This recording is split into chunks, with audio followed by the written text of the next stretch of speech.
Good morning. Greet in Jesus name. അപ്പോൾ നമുക്ക് ഈ സോള് കൊണ്ട് അല്ലെങ്കിൽ നമ്മുടെ ജഡം, ദേഹിയിലാണ് ഞാൻ പറഞ്ഞത് നമ്മുടെ വികാരങ്ങളും നമ്മുടെ വിചാരങ്ങളും ഒക്കെ ഇരിക്കുന്നു, തീരുമാനങ്ങളും. അപ്പം നമുക്ക് നമ്മുടെ ബുദ്ധിയുടെ മണ്ഡലം എന്ന് പറയും. നമുക്ക് ബുദ്ധിയുടെ മണ്ഡലത്തിൽ കുറേ കാര്യങ്ങൾ നമുക്ക് ചെയ്യാൻ പറ്റും. നമുക്ക് നമ്മുടെ സോൾ പവർ കൊണ്ട് നമുക്ക് ചാരിറ്റി വർക്ക് നല്ലതായിട്ട് ചെയ്യാൻ പറ്റും. സോൾ പവർ കൊണ്ട് നമുക്ക് വളരെ താഴ്മയോടെ നടക്കാൻ പറ്റും, നമുക്ക് അഭിനയിക്കാൻ പറ്റും. സോൾ പവർ കൊണ്ട് നമുക്ക് കർത്താവിനെ അനുകരിക്കാൻ പറ്റും, എന്ന് പറഞ്ഞാൽ സ്നേഹം, അങ്ങനത്തെ കർത്താവിൻ്റെ പ്രവൃത്തികളൊക്കെ നമുക്ക് ഇമിറ്റേറ്റ് ചെയ്യാൻ പറ്റും. ഒറിജിനൽ അല്ല, ഇമിറ്റേഷൻ. ഓർത്തോളം ക്രിസ്തുവിനെ അനുകരിക്കാൻ ശ്രമിക്കുന്ന ഒത്തിരി പേരുണ്ട്.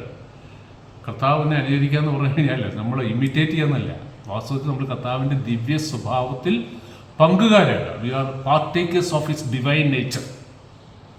നമ്മൾ ഇമിറ്റേറ്റ് ചെയ്യാൻ നോക്കിക്കഴിഞ്ഞാൽ നമ്മളിപ്പോൾ തീയുടെ പടം വരയ്ക്കുന്ന പോലെ ചൂട് കാണത്തില്ല, കണ്ട നല്ല ലുക്കാണ്, വർക്കില്ല. അപ്പോൾ നമ്മൾ ഇതൊക്കെ തിരിച്ചറിയണം. നമ്മൾ ചുറ്റുപാടും നോക്കുമ്പോൾ നമുക്ക് ഒത്തിരി ആൾക്കാരെ കാണാം, ഒത്തിരി ദേവാസന്മാരെയും അല്ലെ സ്പിരിച്വൽ ലീഡേഴ്സിനെ കാണാം. അവരൊത്തിരി കാര്യങ്ങൾ ചെയ്യുന്നുണ്ട്. പക്ഷേ ഒരു ക്ലോസ് ആയിട്ട് വാച്ച് ചെയ്താലേ അവരോട് സംസാരിക്കുന്ന നമുക്ക് പിടികിട്ടും. പലതും അവരുടെ സോൾ പവറാണ്, സോളിഷായിട്ടാണ് ചെയ്യുന്നത്.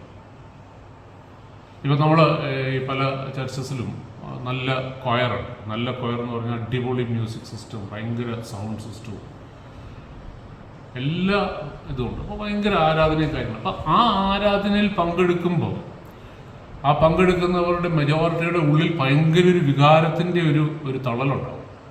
കാരണം ഇത് നമ്മൾ അറിയുന്നില്ല, ഇത് നമ്മുടെ മൈൻഡിനെയാണ് ഈ മ്യൂസിക് എന്താ പറയുക ഈ ടച്ച് ചെയ്യുന്നത്.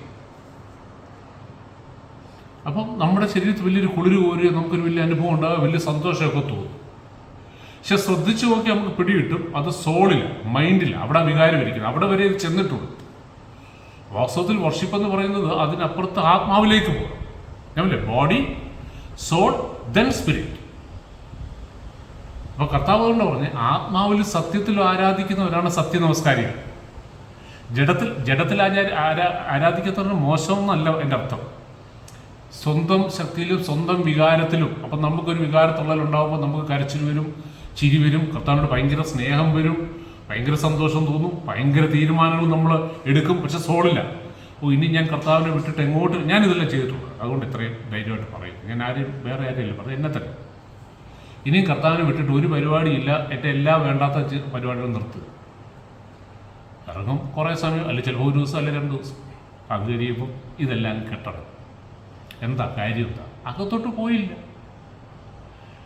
സ്പിരിറ്റിലേക്ക് എൻ്റർ ചെയ്തില്ല. സോളിൽ ചെന്ന് അവിടെ കൊണ്ട് അങ്ങ് തൃപ്തിപ്പെട്ട് അടിച്ചു പൊളിച്ച് അവിടെ അങ്ങ് നിന്നു. അപ്പോൾ പ്രശ്നം എന്താണെന്ന് വെച്ചാൽ അകത്തോട്ട് പോയെങ്കിൽ മാത്രമേ നമുക്കൊരു മാറ്റം വരുത്തൂ, മാനസാന്തരം ഉണ്ടാകത്തു. അതിന് ഞാൻ അനുവദിച്ചില്ല. എനിക്കൊരു തിരിച്ചറിയാനും പറ്റുന്നില്ല. ഞാൻ പറഞ്ഞില്ല, ഞാൻ 30 വർഷമായി കർത്താവിനെ പറഞ്ഞിട്ട്, 31 വർഷമായി. ഞാനൊരു 4-5 വർഷം മുമ്പ് ഒരു ദിവസം പരിശുദ്ധാത്മനോട് പറഞ്ഞത്, നീ ഒരു ആത്മീയനെ അല്ലെന്ന്. ഞാൻ നീ കുഴപ്പക്കാരനാണെന്നില്ല, പക്ഷെ you are not spiritual, but you are soulish. Soulish എന്ന് പറഞ്ഞാൽ മോശക്കാരെന്ന പാപിയൊന്നും അല്ല എൻ്റെ അർത്ഥം കേട്ടോ. നമ്മൾ ആത്മാവ് കൊണ്ട് ദൈവത്തെ സേവിക്കേണ്ടതിന് പകരം നമ്മൾ നമ്മുടെ ജഡം കൊണ്ട് ദൈവത്തെ സേവിക്കാനും പ്രോത്സാഹിപ്പിക്കാനും ഒന്ന് ആദ്യമേ. അതുകൊണ്ട് അത് നടക്കത്തില്ല. എന്നാന്ന് ചോദിച്ചു കഴിഞ്ഞാൽ ആത്മാവ് ദൈവമായിട്ട് നമുക്ക് കമ്മ്യൂണിക്കേറ്റ് ചെയ്യണമെങ്കിൽ, അല്ലെങ്കിൽ ദൈവമായിട്ട് നമുക്കൊരു കൂട്ടായ്മ ആണെങ്കിൽ ആത്മാവിൽ മാത്രം, എന്ന് വെച്ചാൽ നമ്മുടെ അകത്ത് വീണ്ടും ജന്മം നടന്ന ആത്മാവും ദൈവവുമായിട്ട് മാത്രമേ കൂട്ടായ്മ ആയിരിക്കും. കാരണം ദൈവം ആത്മാവ്. അപ്പോൾ നമ്മൾ ജഡം കൊണ്ട് ദൈവത്തെ പ്രസാദിപ്പിക്കാൻ നോക്കിയല്ലോ, രണ്ടും 2 മീഡിയമാണ്. ഇപ്പം നമ്മൾ തമ്മിൽ അങ്ങോട്ടും ഇങ്ങോട്ടും മനുഷ്യർ തമ്മിൽ നമ്മൾ കമ്മ്യൂണിക്കേറ്റ് ചെയ്യുന്നത് എങ്ങനെയാണ്? രണ്ടുപേരും മനുഷ്യരായുണ്ട്. അതേസമയം ഒരാൾ ആത്മാവ് ഒരാൾ മനുഷ്യരാണെങ്കിലോ, അല്ലെങ്കിൽ ഒരാൾ മൃഗവും ഒരാൾ മനുഷ്യരുമാണെങ്കിലോ എന്ന് പറഞ്ഞ പോലെ ആ ആത്മമണ്ഡലത്തിൽ മാത്രമേ നമുക്ക് കർത്താവുമായിട്ട് യഥാർത്ഥമായിട്ടുള്ള ഫെലോഷിപ്പ് കിട്ടത്തുള്ളൂ, സന്തോഷം കിട്ടത്തുള്ളൂ, കർത്താവുമായിട്ട് കൂട്ടായ്മ കിട്ടത്തുള്ളൂ, കർത്താവിൻ്റെ ശബ്ദം കേൾക്കാൻ പറ്റത്തുള്ളൂ, കർത്താവുമായിട്ട് കമ്മ്യൂണിക്കേറ്റ് ചെയ്യാൻ പറ്റത്തുള്ളൂ. അല്ലാതെ ചെയ്യുന്നത് പലപ്പോഴും നമ്മൾ കരയുന്നതും പിഴിയുന്നതും പ്രാർത്ഥിക്കുന്നതും എല്ലാം ഇനിയെങ്കിലും തിരിച്ചറിയും നമ്മുടെ ജഡത്തിലാണ്. അല്ലെങ്കിൽ എൻ്റെ ബുദ്ധിയിൽ, അല്ലെങ്കിൽ എൻ്റെ വികാരത്തിലാണ്. അപ്പൊ ഇത് തിരിച്ചറിഞ്ഞില്ലെങ്കിൽ അവസാനം വരുമ്പോൾ കർത്താവ് പരിശോധിക്കുമ്പോൾ 95% അല്ലെ 99% എല്ലാം വികാരത്തിന്റെ മണ്ഡലത്തിൽ. കാരണം നമുക്കൊരു മാറ്റം വന്നില്ല. എത്രയോ ആൾക്കാരെ നമുക്ക് ചുറ്റുപാടും കാണാം, വർഷങ്ങളായി അവർ കർത്താവിനെ രക്ഷിതാവായിട്ട് സ്വീകരിച്ചിട്ട് മാനസാന്തരത്തിൽ ഞങ്ങൾ വിശ്വാസികളാണ്, വെള്ളം മാത്രമേ എടുത്തുള്ളൂ, വിശ വളർത്തത്തേ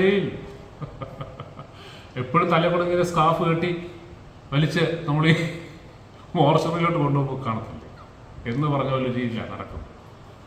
സംസാരം ആ യൂസ് ചെയ്യുന്ന ലാംഗ്വേജ് ഒക്കെ കേൾക്കണം, ഒരു പ്രത്യേക വൊക്കാബുലറി. പക്ഷെ സ്വഭാവത്തിലോ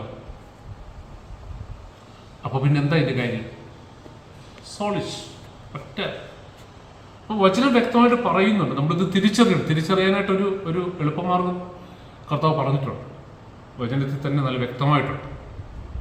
അത് അടുത്ത എപ്പിസോഡ് കാണുവാണ് കേൾക്കാം. കർത്താവ്